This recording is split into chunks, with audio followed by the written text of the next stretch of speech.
தமிழ்நாடு அரசின் நீர்வளத்துறையில் சென்னை மண்டல தலைமை செயற்பொறியாளர் கட்டுப்பாட்டில் செயல்படும் பாலாறு வடிநில வட்டத்தில் ஒதுக்கப்பட்ட நிதியில் பல கோடி ரூபாய் ஊழல் நடைபெற்றிருப்பதாக பரபரப்பு தகவல் வெளியாகியிருக்கிறது. குறிப்பாக கொசஸ்தலை ஆறு வடிநில கோட்டம், திருவள்ளூர் கீழ்பாலாறு வடிநில கோட்டம், காஞ்சிபுரம் மற்றும் ஆரணையாறு வடிநில கோட்டம், சென்னை கோட்டம் ஆகிய கோட்டங்களில் 2025-26 நிதியாண்டில் annual heavy maintenance and repairs திட்டத்தின் கீழ் ஒதுக்கப்பட்ட அரசு பணத்தில் பெரும் முறைகேடு நடைபெற்றிருப்பதாக கூறப்படுகிறது.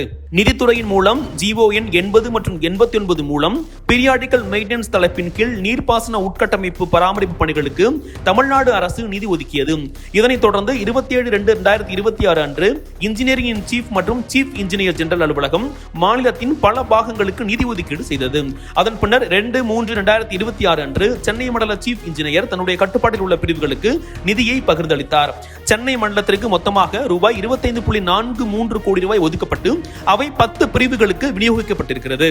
ஆனால் இந்த பிரிவு வாரியான ஒதுக்கீடு என்பது ஒருதலைபட்சமாக நடைபெற்றிருப்பதாகவும் சில குறிப்பிட்ட கோட்டங்களுக்கு மட்டுமே அதிகமான நிதி ஒதுக்கீடு செய்யப்பட்டுள்ளதாகவும் கூறப்படுகிறது. அதன் அடிப்படையில் பார்த்தால் ஆரணையாறு கோட்டத்திற்கு சுமார் 3.10 கோடி ரூபாய், கொசஸ்தலை ஆறு கோட்டத்திற்கு சுமார் 6.40 கோடி ரூபாய், கீழ்பாலாறு கோட்டத்திற்கு சுமார் 5.20 கோடி ரூபாய் என இந்த 3 கோட்டங்களுக்கு மட்டும் சுமார் 14.70 கோடி ரூபாய், அதாவது மொத்த ஒதுக்கீட்டில் பாதிக்கும் மேலான தொகை தரப்பட்டிருக்கிறது. இது மிகப்பெரிய சந்தேகத்தையும் பல கேள்விகளையும் எழுப்பியிருக்கிறது. இதனை போன்றே இந்த பிரிவுகளுக்கு மட்டும் ஏற்கனவே வெள்ள தடுப்பு பணிகளுக்கு சுமார் 35 கோடி ரூபாய், முன் பருவமழை பணிகளுக்கு ஒரு 35 கோடி ரூபாய் என மொத்தம் 70 கோடி ரூபாய் ஒதுக்கீடு செய்யப்பட்டிருக்கிறது. குறிப்பாக தேர்தல் நடத்தை விதிகள் அமலுக்கு வந்த பிறகு எந்த நிதி ஒதுக்கீடும் செய்யக்கூடாது என்ற விதி இருந்தும் அதனையெல்லாம் மீறி இந்த நிதி ஒதுக்கீடு செய்யப்பட்டுள்ளதாக நீர்வளத்துறை ஊழியர்களே பரபரப்பு புகார்களை அனுப்பி வருகின்றனர். மேலும் தமிழ்நாடு டிரான்ஸ்பரன்சி இன் டெண்டர்ஸ் ஆக்ட் மற்றும் அதற்கான விதிமுறைகள் பின்பற்றப்படவில்லை என்ற குற்றச்சாட்டும் எழுந்திருக்கிறது. குறிப்பாக ரூபாய் 25 லட்சம் கீழ் பணிகளுக்கான டிஸ்ட்ரிக்ட் டெண்டர் புல்லட்டின் அறிவிப்புகள், ரூபாய் 20 லட்சம் முதல் 50 லட்சம் வரையிலான பணிகளுக்கான ஸ்டேட் டெண்டர் புல்லட்டின் அறிவிப்புகள் முறையாக வெளியிடப்படாமல் தவிர்க்கப்பட்டுள்ளதாக கூறப்படுகிறது.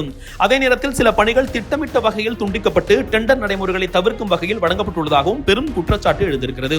ஒரே பணிகள் இருமுறை பதிவு செய்யப்பட்டதாகவும், மெஷர்மென்ட் புக்குகளில் அளவுகள் அதிகரித்து பதிவு செய்யப்பட்டதாகவும், முழுமையாக செய்யப்படாத பணிகளுக்கு கட்டணங்கள் உயர்த்தப்பட்டதாகவும், சில சந்தர்ப்பங்களில் பணிகள் செய்யப்படாமலேயே கட்டணங்கள் வழங்கப்பட்டதாகவும் பகீர் கிளப்புகிறார்கள் நீர்வளத்துறை ஊழியர்கள். மேலும் இந்த பணிகள் தேர்தல் விதிமுறைகள் அமலுக்கு வருவதற்கு முன்பும் பின்னரும் மிக குறுகிய காலத்தில் அவசரமாக செயல்படுத்தப்பட்டிருப்பதால் மெஷர்மென்ட் புக்ஸ் மற்றும் பிற துறை பதிவுகள் பின்னர் மாற்றப்பட வாய்ப்பு இருப்பதாகவும் அவற்றை உடனடியாக பாதுகாக்க வேண்டும் என்றும் கோரிக்கை வலுத்திருக்கிறது. அதே நேரத்தில் லட்சுமி நாராயணா, மணிகண்டன், PPS பிரபு, வீரப்பன் மற்றும் வெங்கடேச பாபு ஆகிய சில ஒப்பந்ததாரர்களுக்கு மட்டுமே பெரும்பாலான பணிகள் ஒதுக்கீடு செய்யப்பட்டுள்ளதாகவும் இது மிகப்பெரிய சந்தேகத்தை ஏற்படுத்தியிருப்பதாகவும் கூறப்படுகிறது. இந்த போட்டி இல்லாத ஒப்பந்த வழங்கல் மற்றும் வெளிப்படைத்தன்மை மீறல் நடந்திருக்கலாம் என்ற சந்தேகமும் இதில் எழுந்திருக்கிறது. இந்த பணிகள் மேற்கொள்ளப்பட்ட இடங்களில் கீழ்பாலாற்றில் அருள்மொழி என்ற எக்ஸிகியூட்டிவ் இன்ஜினியரும், கொசஸ்தலையில் ராதாகிருஷ்ணன் என்பவரும், ஆரணையாற்றில் கார்த்திகேயன் என்பவரும் பொறுப்பில் இருந்ததாகவும், இவர்களுக்கெல்லாம் மேற்பார்வை அதிகாரியாக செல்வகுமார் என்பவரும், அதே போல சென்னை சீஃப் இன்ஜினியர் இருந்ததாகவும் கூறப்படுகிறது. இப்படியான மிகப்பெரிய ஊழல் முறைகேடு புகார் நீர்வளத்துறையில் எழுந்திருக்கும் நிலையில் இது குறித்து உடனடியாக துறை ரீதியான விசாரணை நடத்தப்பட்டு தொடர்புடைய அதிகாரிகள் மீது கடும் நடவடிக்கை எடுக்கப்பட வேண்டும் என்றும், மெஷர்மென்ட் புக்ஸ், டெண்டர் ஆவணங்கள், பில்கள் உள்ளிட்ட அனைத்து பதிவுகளையும் பாதுகாக்க வேண்டும் என்றும் காவல்துறை, CBI உள்ளிட்ட புலனாய்வு அமைப்புகள் இது தொடர்பாக விசாரணை நடத்தி முறைகேட்டில் ஈடுபட்ட ஒவ்வொருவர் மீதும் கடும் நடவடிக்கை எடுக்க வேண்டும் என்ற கோரிக்கை நீர்வளத்துறையில் வெளுத்திருக்கிறது.